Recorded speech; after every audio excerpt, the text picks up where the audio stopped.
Hello, and welcome back to Enhance, the Environmental Health Analysis Curriculum and Experience. This is part 4 of our Environmental Health Sciences crash course, Policy and Communication. Now that you know all about the fancy exposure assessment methods and some of the health effects of those exposures, it's time to take a quick look into how something goes from being a finding in a research article to guiding policy and regulation and being communicated to the general public. Let's go! Identifying that something is harmful is just the first step. Once someone publishes research in the scientific literature, then what? Does it just get added to the pile of existing studies? And who sees it? Probably just the scientific community, or maybe just a subset of a very niche scientific community. But then what? We just have this pile? Yes, but this is where critical assessment and synthesis needs to occur. No one study can stand in isolation or answer all of our questions. Rather, the entire body of research needs to be taken into account and made sense of. One method for assessing this body of research is through meta-analysis or systematic review, which is beyond the scope of this lesson, but briefly, a meta-analysis uses numerical data from separate studies and statistically analyzes them all together. A systematic review is a detailed and systematic, as the name entails, review of the available literature to answer a specific question, which sometimes includes a meta-analysis. The main goal is to be able to draw some conclusion about the strength of the evidence for, say, some sort of environmental exposure and the effects it can have on health. All right, awesome. You have this lovely systematic review with your meta-analysis. You see clear evidence for the negative effects of some environmental agent. Now what? There are two main routes to create change: regulation and communication. Regulatory agencies like the Environmental Protection Agency, the EPA, have some authority to, for example, say that a certain chemical is banned from use in personal care products, or that a certain pollutant cannot exceed a certain concentration. Such regulatory agencies have mechanisms in place to critically review the body of published peer-reviewed literature. They also receive input from scientific advisors and the public to enable them to make informed decisions about whether to ban a particular chemical in question, impose some sort of rules and standards around its use, or alter current standards for a particular pollutant. But the EPA does not only influence change via regulation, they also communicate. Communicating risk directly to the public can help them make informed decisions and change their own behavior without requiring extra regulation. Actually, if you take a meta moment here, you watching these videos learning about environmental health sciences is another mechanism for change. Go communicate what you learn to others. Communication can also be achieved through different public health entities.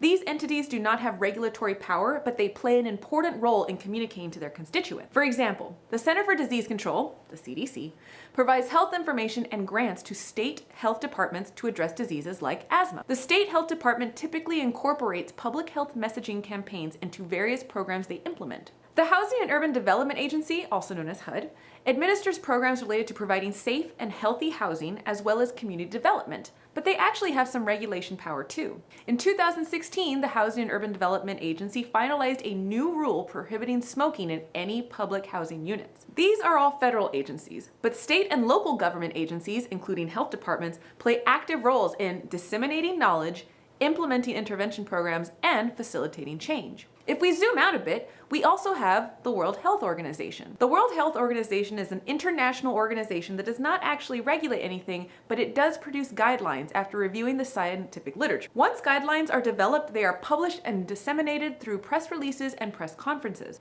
Fun fact, the World Health Organization just updated their air quality guidelines in 2021. Let's go back in time to see an example of a disastrous air pollution incident that eventually sparked the government to act. It's story time! The year is 1948, and we are in lovely Donora, Pennsylvania, a small town a little over 20 miles from Pittsburgh, population 14,000.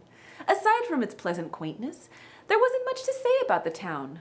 That is, until Wednesday, October 27th, 1948. On this day, a thick fog descended on the town. Within 24 hours, residents found themselves coughing and feeling suffocated, covering their faces in an attempt to filter out whatever acrid substance the thick fog held in the air.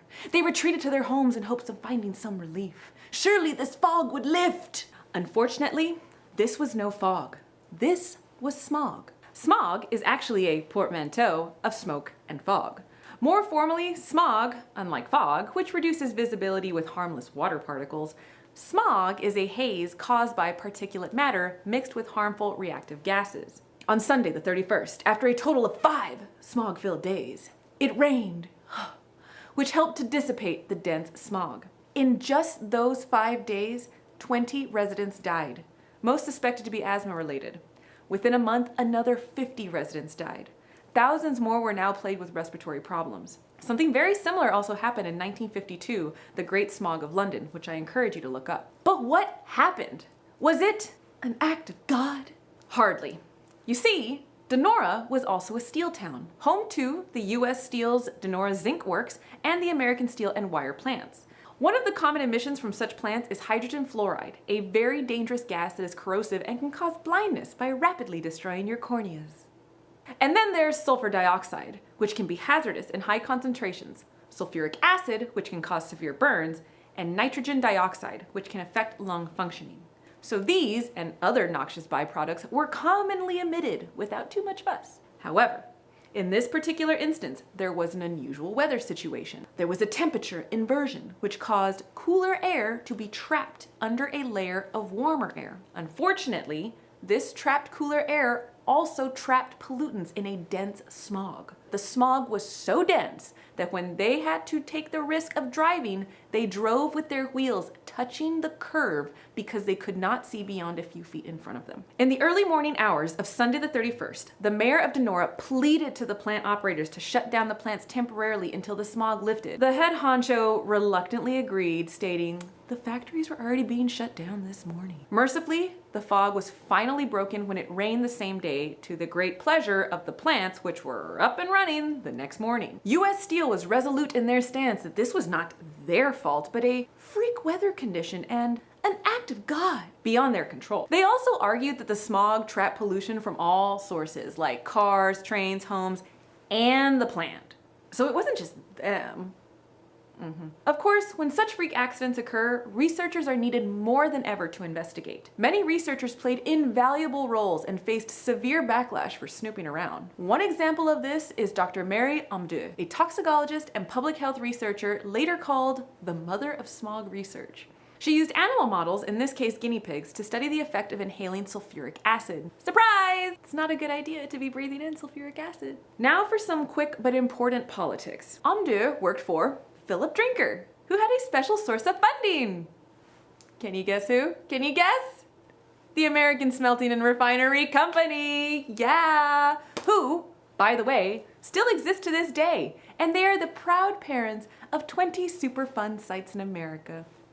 Aww! For those of you who don't know, Superfund sites are areas that are so polluted they require long-term cleanup and intervention directly from the EPA. We'll talk about this more when we discuss the Love Canal in our next lesson. So Drinker, he gets his research money from like the big smelting company, who wants Drinker to show that its main pollutants are totally fine and cause zero damage to anyone. This is known as a conflict of interest. Always check the end of a research article to see if there are any conflicts of interest, sometimes listed in the funding section. You know, like how tobacco companies funded lots of research to show how safe smoking was, or how Andrew Wakefield suggested the MMR vaccine caused autism while he was being funded by personal injury lawyers whose clients were suing the producers of the MMR vaccine for damages, and he was filing his own patent for his own vaccine.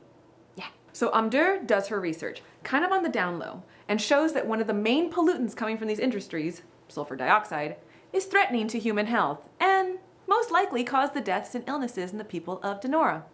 Wrong answer, said the American Smelting and Refinery Company. Ambient presented her findings at a research conference and was harassed in the elevator by some smelting thugs. This is right out of a movie. Then she tried to publish the results in The Lancet, a high-impact journal that has a broad reach. Well, Drinker, her boss, who is funded by, the smelters, is livid and tells her to withdraw the paper, even though it's already been accepted.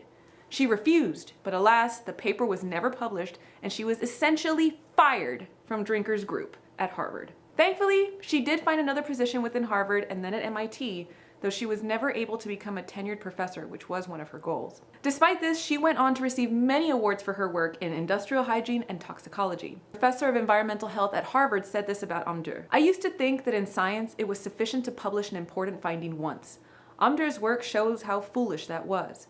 At every step along the way, people tried to pull the rug out from under her. In fact, she got it right before the rest of us. The world only caught up with her several decades later, by which time so many people had confirmed what she found that it could no longer be discounted."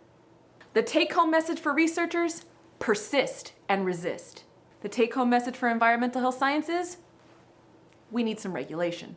The Donora smog incident is said to be one of the driving forces that triggered the clean air movement in America, which really crystallized in 1963 with the creation of the Clean Air Act. The Clean Air Act is a federal law that's primary goal is to establish air quality standards in an effort to control and reduce air pollution. It was initially created in 1963, but has since gone through many revisions to keep up with new development. Though it is administered through the EPA, it works in tandem with state and local governments to maintain certain standards. One of the most important of these implemented standards is the National Ambient Air Quality Standards, which sets certain cutoffs for certain hazardous pollutants from specific sources. Some of the common pollutants they set ambient air standards for are PM, particulate matter 2.5 and 10, ozone, nitrogen dioxide, sulfur dioxide, carbon monoxide, and lead. Another set of standards is the National Emission Standards for Hazardous Air Pollutants, which sets standards for dozens of other toxic air pollutants emitted from industrial facilities. The Clean Air Act goes beyond just setting standards for toxins in the air. It also has programs and projects that extend to ozone layer protection, acid rain prevention, greenhouse gas regulation, fuel regulations like eliminating lead from fuel, as well as reducing fuel emissions from cars. As new hazards present themselves, so too do new lines of research and regulation. In order for research and findings from environmental health sciences to make an impact in and enhance the lives of people and our environment, it is paramount we have not only good researchers, but also good science communicators to inform society and people in power. We need to encourage people to educate and protect themselves, and to hold people in power accountable for the air that we breathe, the water we drink, the food that we eat, and the products we use every day. So take a moment to ask yourself, what is your role in all of this? Share what you learn here with others. Look deeper, check that funding section, and always ask questions. And with that, I will see you in our last lesson, where we will have a quick look at a few more subfields of environmental health sciences. I will see you there. Cheers.